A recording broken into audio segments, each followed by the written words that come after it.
বসবাস করে। প্রথম, স্বপ্ন। দ্বিতীয়, অজুহাত। মানুষ হাজার হাজার স্বপ্ন দেখতে পারে। আমাকে এই কাজ করতে হবে, আমাকে ওখানে ঘুরতে যেতে হবে, আমায় জীবনে এই অসম্ভব কাজ বাস্তবায়িত করে দেখাতে হবে, আদি ইত্যাদি। এবার ঠিক যেমন স্বপ্ন দেখেন সেইভাবে অজুহাতও খুঁজে নিয়ে আসেন। আমি এই স্বপ্ন পূরণ করতে পারলাম না, কারণ আমাকে কেউ সাহায্যই করলো না, কারণ আমি দুর্বল হয়ে পড়েছিলাম, কারণ আমার কাছে সময়ই ছিল না, আদি ইত্যাদি। এবার সাফল্য এবং অসফলতার মাঝখানে এই ধরনের সংঘর্ষ হতে থাকে। সাফল্য তখন লাভ করা সম্ভব যখন আপনার স্বপ্ন আপনার অজুহাতের থেকে অনেক বড় হয়, আর অসফলতা তখন পাবেন যখন আপনার অজুহাত আপনার স্বপ্নের থেকে অনেক বড় হয়। আপনি যদি সাফল্য লাভ করতে চান তাহলে চেষ্টা করতে থাকুন, পরিশ্রম করুন। যদি অসফল হন তাহলে ভয়ভীত হওয়ার কোনো প্রয়োজন নেই। নিজের ভুল বুঝুন, তাকে শুধরে নিন, আবার চেষ্টা করুন। কিন্তু যদি নিজের জীবনে অজুহাত নিয়ে আসেন তখন স্বপ্ন কখনো পূরণ হবে না। আসুন আমার সাথে ভালোবেসে বলুন, রাধা রাধা। এই সংসারের সব থেকে কঠোর ধাতুর মধ্যে একটি হলো লোহা। লোহা দিয়ে আমরা অনেক অস্ত্র শস্ত্র লাভ করি, অনেক বস্তুও লাভ করি। এবার এই লোহাকে কাটার জন্য, একে কোনো আকার দেওয়ার জন্য কি প্রয়োগ করতে হয়? লোহা। এবার এই কথাটা আমরা সকলেই জানি যে লোহার দ্বারাই লোহাকে কাটতে হয়। এবার এই কথা আমি আপনাকে কেন বলছি? এরপরে খুব বড় একটা প্রশ্ন আসে যা খুব বড় শিক্ষা দিয়ে যায়। এটা কেন হয় যে আমরা একটা লোহা দিয়ে একটা লোহাতে আঘাত করছি, কিন্তু যে লোহা দ্বারা আঘাত করছি তার আকার বদলাচ্ছে না, যার ওপর প্রহার করছি তার আকার বদলাচ্ছে? এতে পার্থক্যটা কোথায়? পার্থক্য হলো তাপমাত্রার। দেখুন, যে লোহাকে আমরা কাটতে চাই তার তাপমাত্রা বাড়াতে হয়, তাকে গরম করতে হয়। আর যে লোহা দ্বারা আমরা আঘাত করতে চলেছি সেই লোহা আমাদের ঠান্ডা রাখতে হয়। অর্থাৎ ঠান্ডা লোহা গরম লোহাকে কেটে দেয়। এবার এই শিক্ষা কি আমাদের জীবনে যথেষ্ট নয়? আমাদের জীবনে অনেক সমস্যা আসতে পারে, কিন্তু আমাদের এই বিষয়ে বিশেষ খেয়াল রাখতে হবে যে আমাদের মনকে আমরা যেন ঠান্ডা রাখি, এই মস্তিষ্ককে শান্ত রাখতে হবে। যদি আমরা ক্রোধ বা ঈর্ষার আগুনে জ্বলতে থাকি, বিদ্বেষের আগুনে জ্বলতে থাকি, তাহলে আমরাও সেই লোহার মতোই হয়ে যাব যার তাপমাত্রা অত্যন্ত বেশি। তখন যে কেউ এসে আমাদের বিচ্ছিন্ন করে চলে যাবে।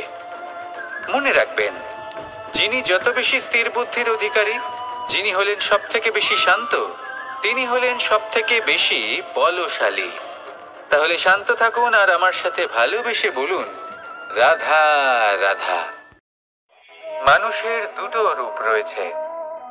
এক, আমাদের এই মুখ যা শুধুই চোখে দেখা যায়, আর দ্বিতীয় আমাদের এই মন যা শুধুমাত্র অন্তরাত্মা দ্বারা দেখা যায়। এবার আমাদের এই মুখ তা ঈশ্বর সকলকেই আগে থেকেই প্রদান করেছেন, কিন্তু এই মন কেমন হবে তা আমাদের জীবনের অনুভূতি এবং আমাদের জীবনের লক্ষ্য এগুলি সুনিশ্চিত করে।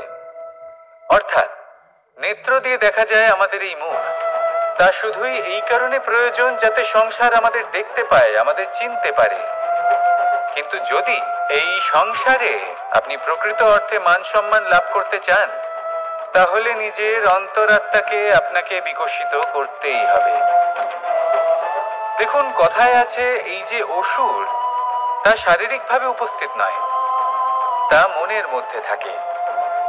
যদি এই মন থেকে অসুরকে বের করে দেওয়া যায় তাহলে শরীরে তা উপস্থিত থাকবেই না। তাই মনকে শুদ্ধ করুন আর আমার সাথে ভালোবেসে বলুন, রাধা রাধা।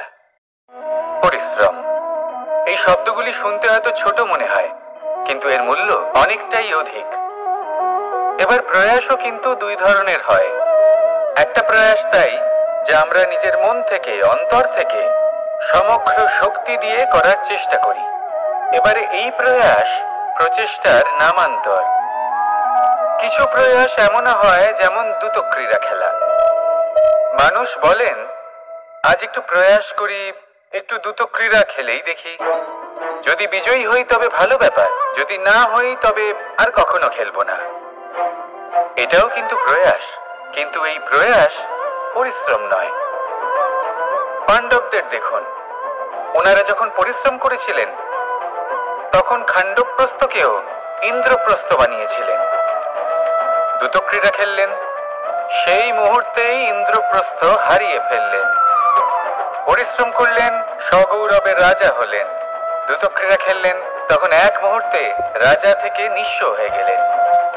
সারমর্ম এটাই যে দ্রুত ক্রীড়া কখনো কখনো আপনার মিত্র হতে পারে, কখনো সে আপনাকে বিজয়ী করতে পারে, কিন্তু প্রয়াস এবং পরিশ্রম যখন একসাথে মিলিত হয় তখন তা সর্বদাই আপনার সাথে থাকে। প্রয়াস করতে থাকুন, পরিশ্রম করতে থাকুন, আর আমার সাথে ভালোবেসে বলুন, রাধা রাধা। কখনো কোনো চাতককে দেখেছেন? একটা চাতক বর্ষার জন্য অপেক্ষা করে, সেই বর্ষার জলে নিজের তৃষ্ণা নিবারণ করে, নয়তো সারা বছর তৃষ্ণার্ত থেকে যায়। ও আকাশের দিকে তাকিয়ে থাকে আর অপেক্ষা করে যে কবে বর্ষা হবে আর কবে আমি আমার তৃষ্ণা নিবারণ করব। সেখানে অন্যদিকে একটি কাক বা একটা পায়রা, এরা কি করে? যেখানে জল পায় পান করে নেয়, যেখানে খাবার পায় খেয়ে নেয়, আত্মীয় স্বজন বন্ধু বান্ধব যাকেই পায় তার সাথে সময় কাটায়, খাবার খায় আর চলে যায়। এবার এদের মধ্যে মিল কোথায়, পার্থক্য কোথায়? দুজনের কাছেই ডানা রয়েছে, দুজনেই উড়তে পারে। এই আকাশ হলো ওদের, খাবারের দানা ওদের। পার্থক্য হলো তাদের অভিলাষার, পার্থক্য হলো তাদের আকাঙ্ক্ষার, পার্থক্য জীবন যাপনের ধরনের। এবার যত বেশি আকাঙ্ক্ষা থাকবে, যত দামি জীবন যাপন করার ইচ্ছে থাকবে, তত বেশি কষ্ট আপনাকে সহ্য করতে হবে। আবার অন্যদিকে জীবন যত সরল হবে, জীবন যাপন যত সরল হবে, সমস্যা ততটাই কম হবে। তাই সবসময় চেষ্টা করবেন আপনার মানসিকতা এবং আপনার জীবন যেন সরল হয়। ভালোবাসতে থাকুন, যদি কেউ আপনাকে ভালোবাসে তাকেও আপনি ভালোবাসা ফিরিয়ে দিন। তাদের সাথে কথা বলুন, কিছু তাদের কথা শুনুন, কিছু নিজের কথা বলুন, দেখবেন সকল তাপ উত্তাপ দূর হয়ে গেছে। এটাই তো হলো জীবনের সারমর্ম। তাই প্রেমে থাকুন, ভালোবাসুন, আর ভালোবেসে আমার সাথে বলুন, রাধা রাধা।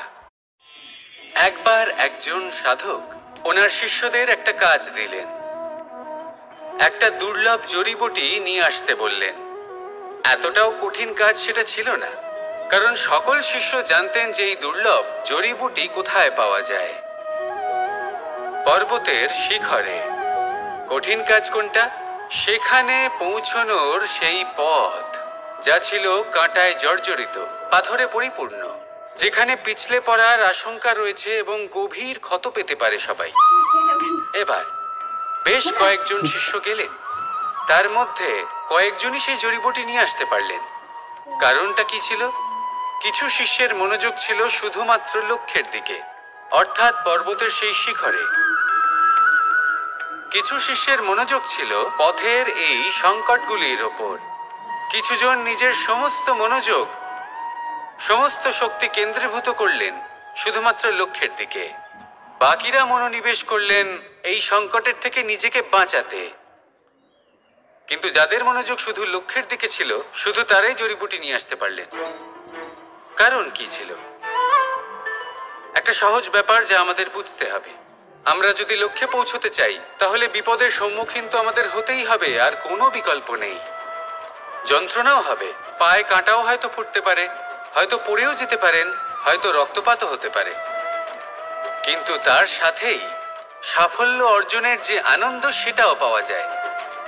সেই জন্য নিজের মনোযোগ সবসময় লক্ষ্যের দিকে রাখুন, পথের সেই বিপদগুলির দিকে নয়। সত্যি কথা বলতে এই বিপদ, এটা কিছুক্ষণের, আজ আছে কাল নাও থাকতে পারে, কিন্তু যদি লক্ষ্যকে প্রাপ্ত করতে পারেন তাহলে তার আনন্দ আপনার সাথে সারা জীবন রয়ে যাবে। তাহলে লক্ষ্য প্রাপ্ত করুন আর আমার সাথে ভালোবেসে বলুন, রাধা রাধা। ওমাই কি আমি কখন থেকে এখানে অপেক্ষা করছি, হাত পেতে দাঁড়িয়ে রয়েছি যাতে একটা ফল আমার হাতে এসে পড়ে এবং সেটা আমি খেতে পারি। কখন থেকে অপেক্ষা করছি, কিন্তু সেটা হচ্ছেই না। এবার আপনি বলবেন যে এসব কি বলছি, এ কি অদ্ভুত কথা বলছি। যদি ফল খেতে হয় তাহলে আমাকে বৃক্ষে চড়তে হবে, ফলের কাছে পৌঁছতে হবে, তবেই তো ফল পাবো। এবারে এটা অত্যন্ত সহজ ব্যাপার, কিন্তু এই বিষয়টা আপনি নিজের জীবনের প্রসঙ্গে ভেবে দেখুন। লক্ষ্য কোথায় আছে আপনি জানেন, সেই লক্ষ্যে পৌঁছানোর পথ কি সেটাও আপনি জানেন, সেই পথে চলার ক্ষমতাও আপনার রয়েছে, কিন্তু তাও আপনি নিজের লক্ষ্য লাভ করতে পারছেন না। কেন? কারণ আপনি অপেক্ষা করছেন যে লক্ষ্য আপনার সামনে চলে আসবে, কিন্তু তা হয় না।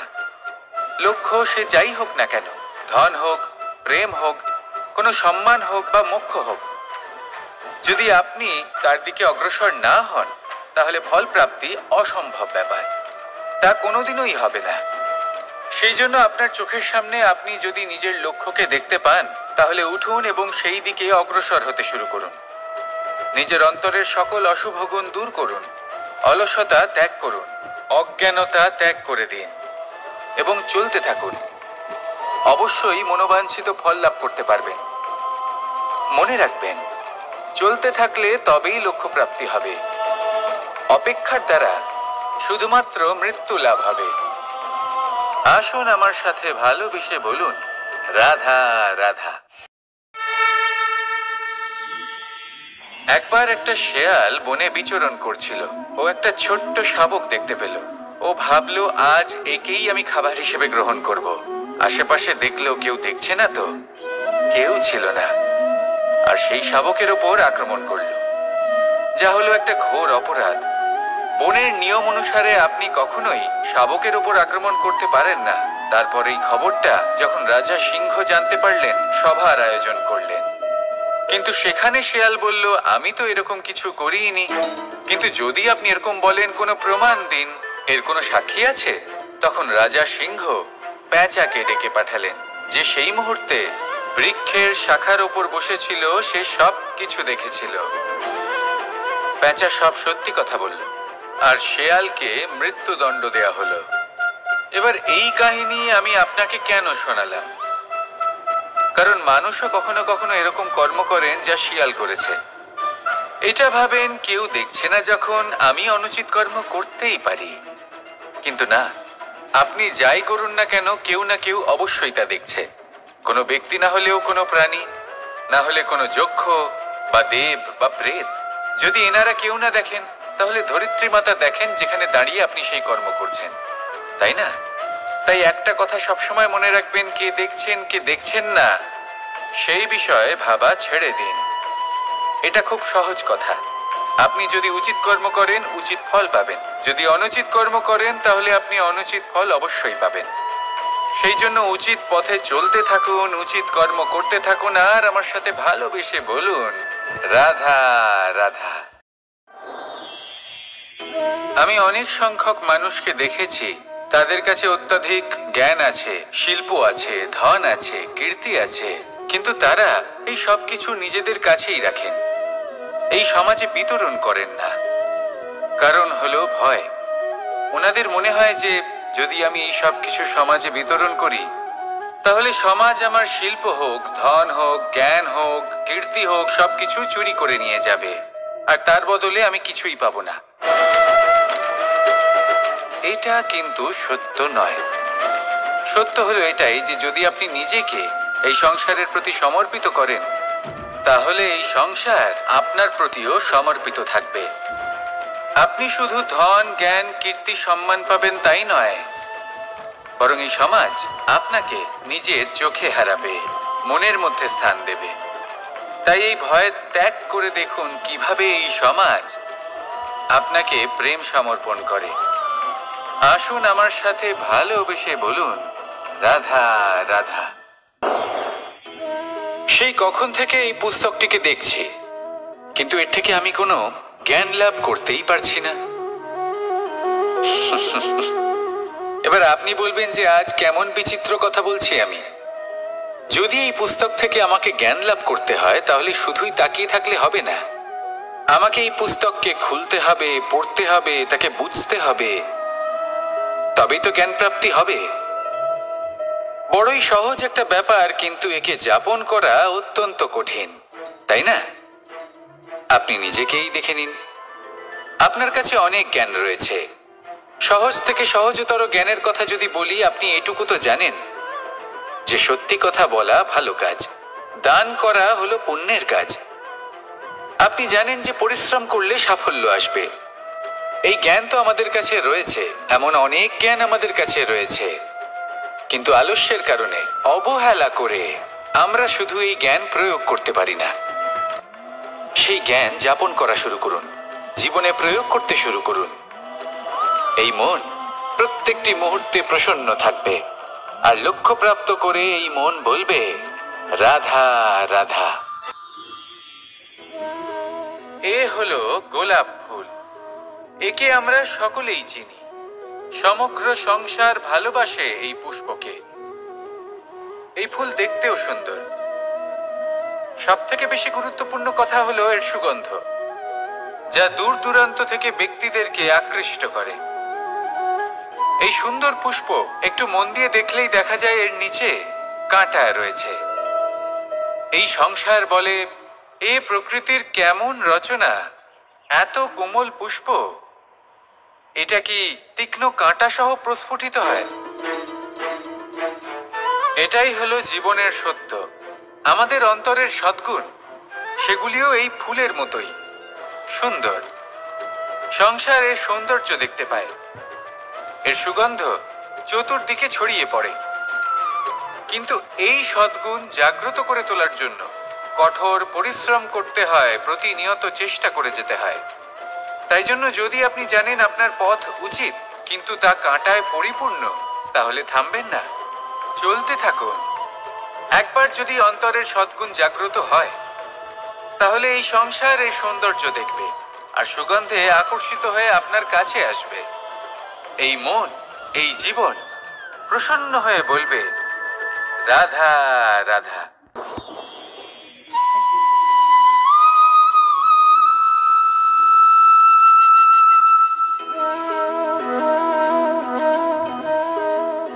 মোহনের বাঁশির এই সুর, এই সঙ্গীত কার না পছন্দ হয়?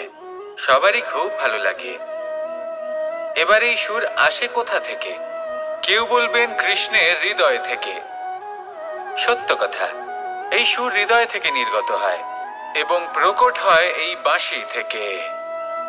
এই বাঁশিটাকে দেখুন, এই ছিদ্রগুলি দেখুন, প্রত্যেকটা সুর থেকে নিজস্ব একটা স্বর নির্গত হয়। এবার যে ব্যক্তি এই সমস্ত সুর এবং স্বর বুঝতে পারেন, এতে নিপুণ, তিনি এই বাঁশির দ্বারা যে সুর নির্গত করবেন তা তো মধুর অবশ্যই হবে।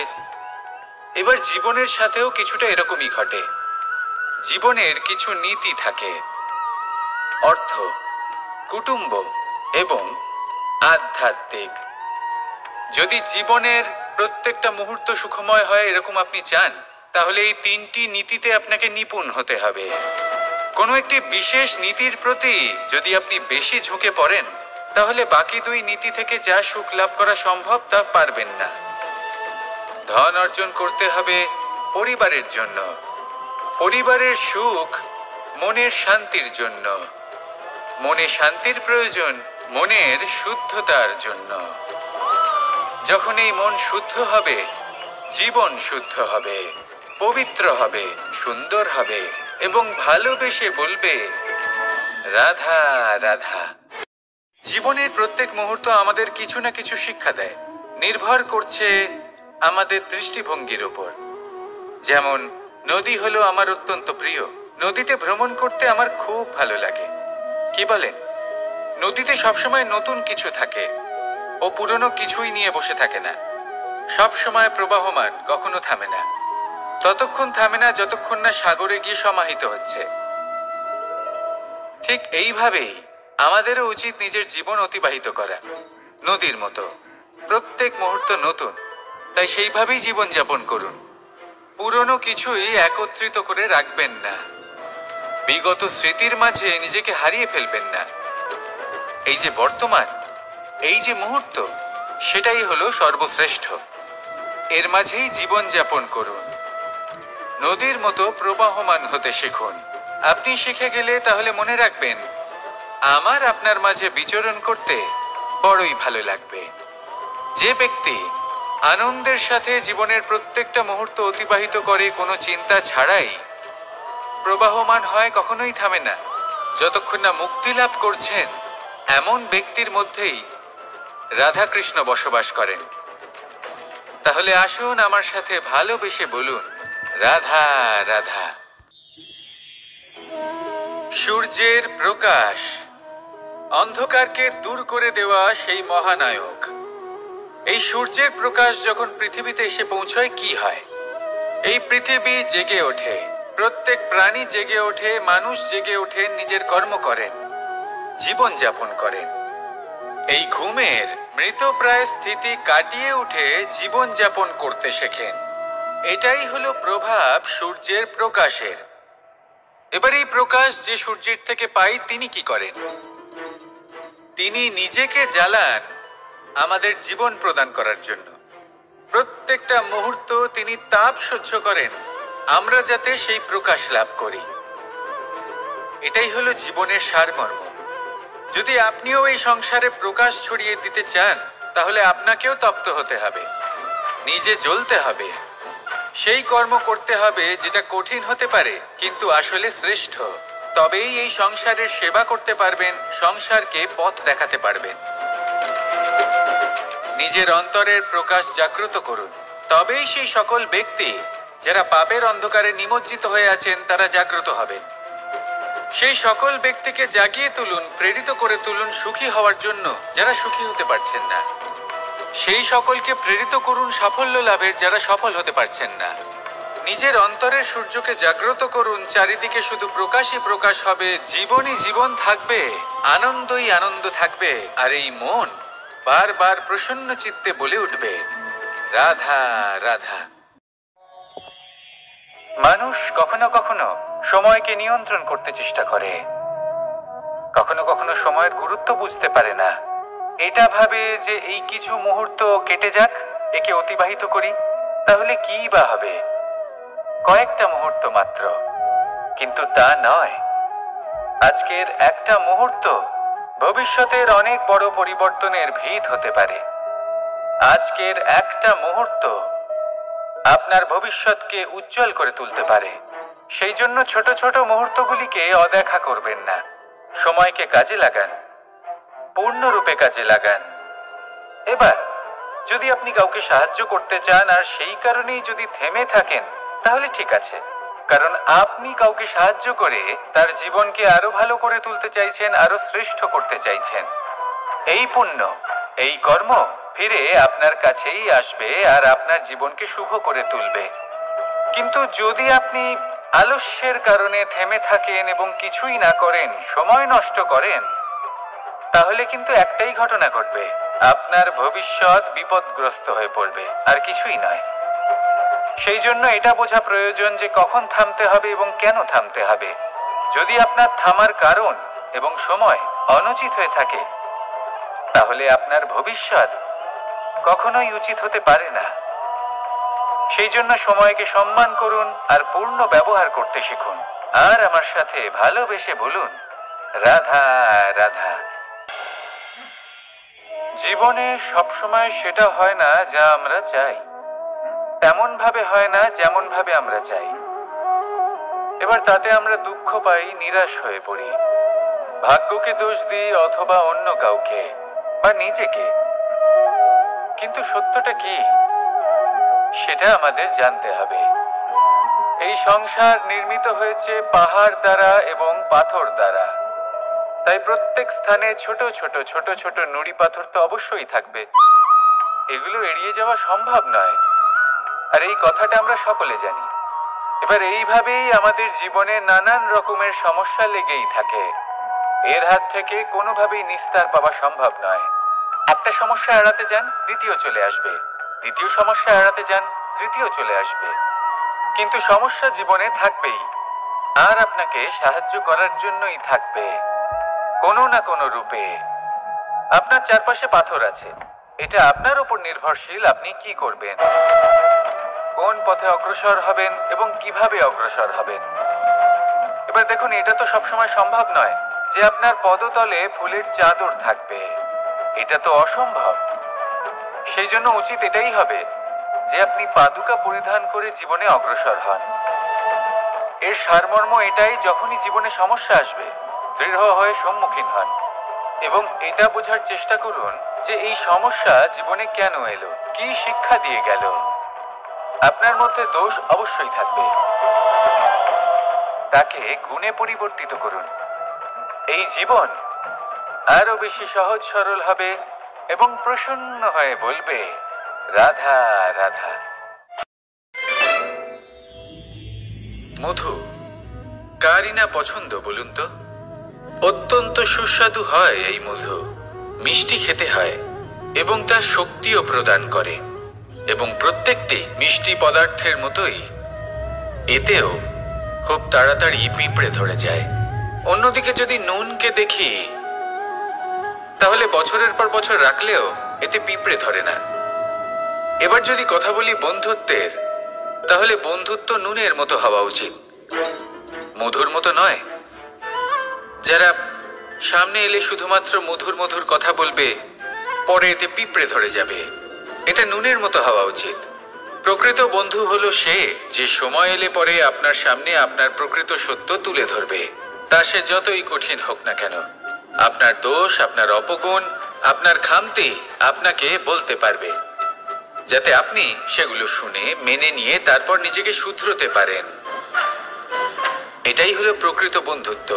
কখনো নিজের জীবনের আশেপাশে মন দিয়ে দেখবেন, অনেক সময় এমন মানুষ থাকেন, অনেক বন্ধু থাকেন, যাদের দেখে আমাদের মনে হয় যে এনারা খুব কঠোর, এনাদের কথা খুব কটু। কিন্তু বেশিরভাগ এমন মানুষের মনটা যদি বুঝতে পারেন, তাহলে দেখবেন তাতে কোনো মালিন্য নেই, এনাদের মন অত্যন্ত পবিত্র হয়। যদি আপনার জীবনেও এমন কোনো ব্যক্তি থেকে থাকে, এমন বন্ধু থাকে, তাহলে তাদের আগলে রাখুন আর আমার সাথে ভালোবেসে বলুন, রাধা রাধা। মাঝে মাঝে কিছু মুহূর্তের জন্য চোখ বন্ধ করে ধ্যানের বেদিতে বসে ধ্যান করতে চেষ্টা করুন আর বোঝার চেষ্টা করুন যে আমরা সর্বপ্রথম কি দেখতে পাচ্ছি, কি অনুভব করছি। আপনি দেখতে পাবেন সবার আগে আপনার চোখের সামনে আপনার দুষ্কর্মগুলিকে, আপনার লুকিয়ে থাকা ক্রোধ, অন্তরের যন্ত্রণা, ভয়, নিরাশা, এই সব কিছুই সবার আগে দেখতে পাবেন আপনি। আর এই সব কিছুই আমাদের দুঃখের কারণ হয়ে ওঠে। এই সব কিছু সারমর্ম কি? সারমর্ম শুধু একটাই, সেটা হলো এই যে আমাদের এই মন তা কিন্তু দুষ্কর্ম পছন্দই করে না। আমাদের এই মন একটা সুখময় জীবন যাপন করতে চায়, সৎকর্ম করতে চায়। তাই এটাই করুন, শুভ চিন্তা করুন, শুভ কর্ম করুন, ইতিবাচক মনোভাব নিয়ে জীবনে অগ্রসর হন। তারপর চোখ বন্ধ করে অন্তরে দেখতে থাকুন, দুঃখের আভাসই পাবেন না। এই মন প্রসন্নতা এবং প্রেমের দ্বারা পূর্ণ হবে এবং বারবার বলে উঠবে, রাধা রাধা। কনক, কি সুন্দর একটা শব্দ। এর অনেকগুলো রূপ রয়েছে, অনেকগুলো অর্থও রয়েছে। প্রথম অর্থ হলো স্বর্ণ, অর্থাৎ সম্পত্তি। দ্বিতীয় অর্থ ধুতুরা, অর্থাৎ গাছের ছোট একটা বীজ, যা কিনা অত্যন্ত শক্তিশালী হয়। যদি বেশি মাত্রায় এর প্রয়োগ করা হয়, তাহলে এটা বিষময় হয়ে উঠতে পারে।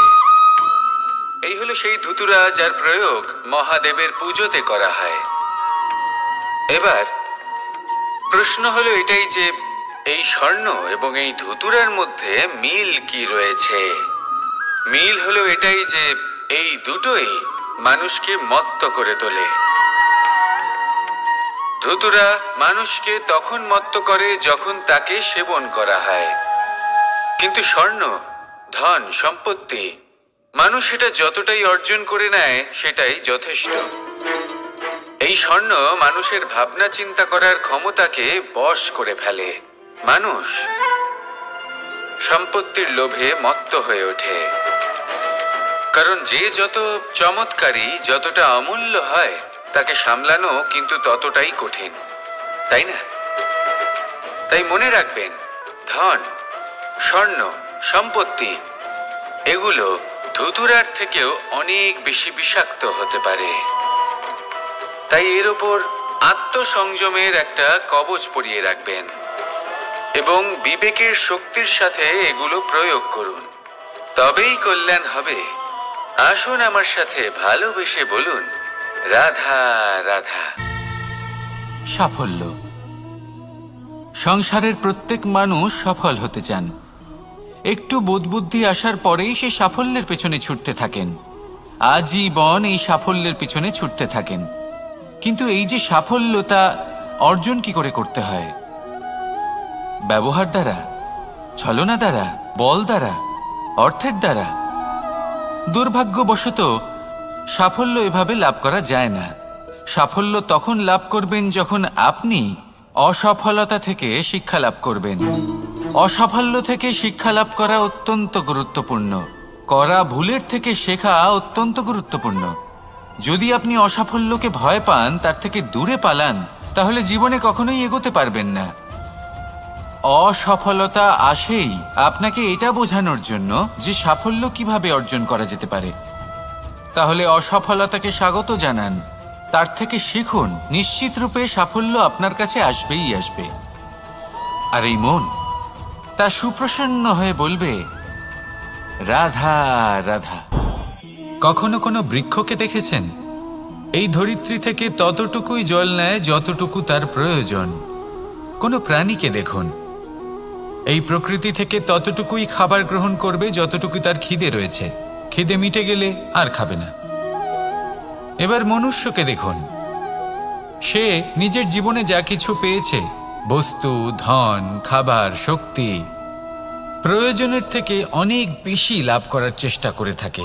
প্রয়োজনের থেকে বেশি যদি পেয়েও যায়, তাহলেও তার কম মনে হয়। এবার এরকম ঠিক কেন হয়? এর পিছনের কারণ কি?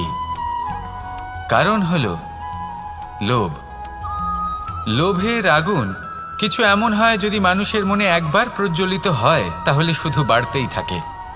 ততক্ষণ বাড়বে যতক্ষণ না আপনি নিজে তাকে বাধা দিচ্ছেন। তবে এই লোভের আগুন নিয়ন্ত্রণ করা সম্ভব। পরিমিতিবোধ, পরিমিতিবোধের চিন্তা। আপনাকে শুধু নিজেকে একটা সরল প্রশ্ন করতে হবে। যখনই মনের মধ্যে কোনো বস্তুর প্রতি, শক্তির প্রতি, ধনের প্রতি, ভোজনের প্রতি লোভ বেড়ে যায়, নিজেকে প্রশ্ন করুন, এটা কি আমার কাছে ততটাই প্রয়োজনীয় যতটা একটা বৃক্ষের কাছে জল, যতটা একটা প্রাণীর কাছে ভোজন? এটা কি ততটাই প্রয়োজনীয়? যদি উত্তর না হয়, তাহলে নিজেকে সেখানেই বাধা দিন। সেই ভাবনা সেখানেই ত্যাগ করুন, কারণ সেটাই হলো লোভ। ঠিক এইভাবেই প্রয়োজনীয়তার চিন্তা করে আস্তে আস্তে এই মন নির্লোভ হয়ে উঠবে। আর এই মন প্রসন্ন হয়ে বলবে, রাধা রাধা। এ হলো গোলাপ ফুল। একে আমরা সকলেই চিনি। সমগ্র সংসার ভালোবাসে এই পুষ্পকে। এই ফুল দেখতেও সুন্দর। সবথেকে বেশি গুরুত্বপূর্ণ কথা হলো এর সুগন্ধ, যা দূর দূরান্ত থেকে ব্যক্তিদেরকে আকৃষ্ট করে। এই সুন্দর পুষ্প একটু মন দিয়ে দেখলেই দেখা যায় এর নিচে কাঁটা রয়েছে। এই সংসার বলে, এ প্রকৃতির কেমন রচনা, এত কোমল পুষ্প, এটা কি তীক্ষ্ণ কাঁটা সহ প্রস্ফুটিত হয়? এটাই হলো জীবনের সত্য। আমাদের অন্তরের সদ্গুণ, সেগুলিও এই ফুলের মতোই সুন্দর। সংসার এর সৌন্দর্য দেখতে পায়, এর সুগন্ধ চতুর্দিকে ছড়িয়ে পড়ে।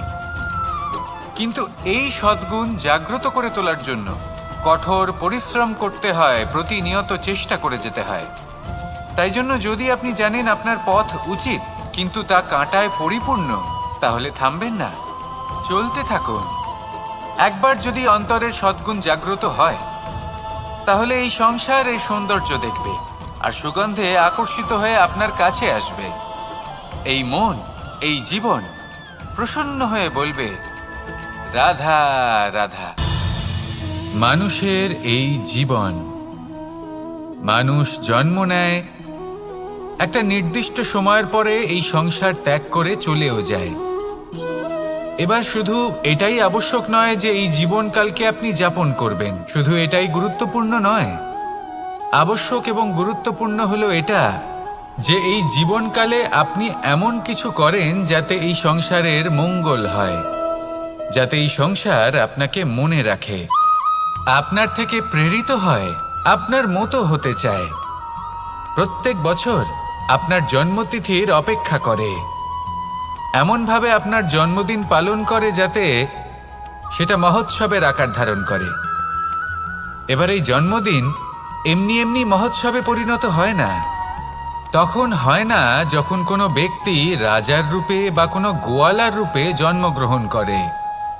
তখন পরিণত হয় যখন একজন মানুষ জন্মগ্রহণের পরে এই সংসারকে কোনো শিক্ষা দিয়ে যান, কিভাবে একজন মানুষ গোয়ালা থেকে রাজা হতে পারে, কিভাবে একজন মানুষ অসত্য থেকে সত্যের পথে চলতে শুরু করেন, অধর্ম থেকে ধর্মের পথে চালিত হতে পারেন, কিভাবে অন্ধকার থেকে প্রকাশের দিকে যেতে পারেন, কিভাবে নিজের আত্মাকে পরমাত্মার সাথে মিলিত করতে পারেন। তা সে রামনবমী হোক বা জন্মাষ্টমী হোক, তাদের জীবনের সাথে জড়িত প্রত্যেক মুহূর্ত একটা পরবের আকার ধারণ করে। তাহলে আপনিও এইভাবে নিজের জীবন যাপন করতে থাকুন। এই সংসারে শুধু ভালোবাসা বিতরণ করুন, কিছুটা এমনভাবে বিতরণ করুন যাতে আপনি এই সংসার থেকে চলে যাওয়ার পরেও এই সংসারে আপনি শুধুই ভালোবাসা বিতরণ করতে পারেন। যদি আপনি এরকম করেন, সংসারকে প্রেরণা দেন, তাহলে আপনার জীবনও রাধা কৃষ্ণের প্রেমের মতোই অলৌকিক এবং দৈব হয়ে উঠবে। আসুন আর আমার সাথে ভালোবেসে বলুন, রাধা রাধা। কথায় আছে সংসারে নাকি সকল রোগের ওষুধ আছে। যদি আপনি নিজের শরীরকে ভালোবাসেন তাহলে ব্যায়াম করুন, যদি নিজের নিঃশ্বাস প্রশ্বাসকে ভালোবাসেন তাহলে প্রাণায়াম করুন, যদি আপনি নিজের আত্মাকে ভালোবাসেন তাহলে ধ্যান করুন, কিন্তু যদি আপনি নিজের জীবনকে, পরমাত্মাকে ভালোবাসেন তাহলে সকলকে ভালোবাসতে থাকুন। এই ভালোবাসা অত্যন্ত গুরুত্বপূর্ণ এবং আবশ্যক। ভালোবাসার থেকে ভালো না কোনো ওষুধ আছে, না আছে কোনো আসন, এর থেকে ভালো না কোনো ব্যায়াম আছে আর না কোনো প্রাণায়াম। এই ভালোবাসা বড় বড় সমস্যারও সমাধান করতে পারে, ভালোবাসা বড় বড় বিপদকে আপনার থেকে দূর করতে পারে। এই ভালোবাসাই আপনাকে জীবনে বাঁচতে শেখায়, কারণ ভালোবাসাই হলো জীবনের আসল সত্য। তাহলে আসুন আর আমার সাথে ভালোবেসে বলুন, রাধা রাধা। জীবনে অনেক সময় আমরা এটা দেখে থাকি যে আগামী প্রজন্ম সেই কাজটি করে যেটা তার পূর্ববর্তী প্রজন্ম করে গেছেন। একটা উদাহরণ দিই। তাহলে দেখুন, একদিকে আছে মাতা পিতা যারা আজীবন সংঘর্ষ করেছেন ধন অর্জন করার জন্য, তারপর তারই সন্তান তার সাথেই লড়াই করে তার থেকে সমস্ত সম্পত্তি ছিনিয়ে নিল। তারপরে যত সময় অতিবাহিত হয় সেই সন্তানের সাথেও সেই একই ক্রিয়া ঘটতে থাকে, তার সন্তান তার সমস্ত সম্পত্তি ছিনিয়ে নেয়। তাহলে এমন কি সঞ্চয় করবেন যা পরবর্তী প্রজন্মকে দিয়ে যেতে পারেন, সেই বিষয়ে ভাবুন। ভেবে দেখুন, এই যে ধন সঞ্চয় আপনি করছেন, এর আসলে লাভ কি? অবশ্যই আবশ্যক, কিন্তু এটাই কি শুধু সবথেকে গুরুত্বপূর্ণ বিষয়, যেখানে আপনি জানেন যে আপনি এই সম্পত্তি ভোগ করতে পারবেন না, কারণ এই সমস্ত সম্পত্তি আপনাকে পরবর্তী প্রজন্মের হাতে সঁপে দিতে হবে। তাহলে ধন সঞ্চয় করুন, কিন্তু এমন একটা সম্পত্তি কেন সঞ্চয় করা উচিত নয় যার উপভোগও আপনি করতে পারবেন, পরবর্তী প্রজন্মকেও দিয়ে যেতে পারবেন, আর মতভেদও হবে না। এমন সম্পত্তি আছে, আর এই সম্পত্তি হলো প্রেম। যদি আপনার মনে কোনো কিছু সঞ্চয় করার বাসনা জেগে ওঠে, তাহলে প্রেম সঞ্চয় করুন। সেটা পরবর্তী প্রজন্মও পাবে এবং সেই প্রজন্ম ভবিষ্যতে ভালোবাসা ছড়াতে থাকবে। আর তখন এই মন সুপ্রসন্ন হয়ে বলবে, রাধা রাধা।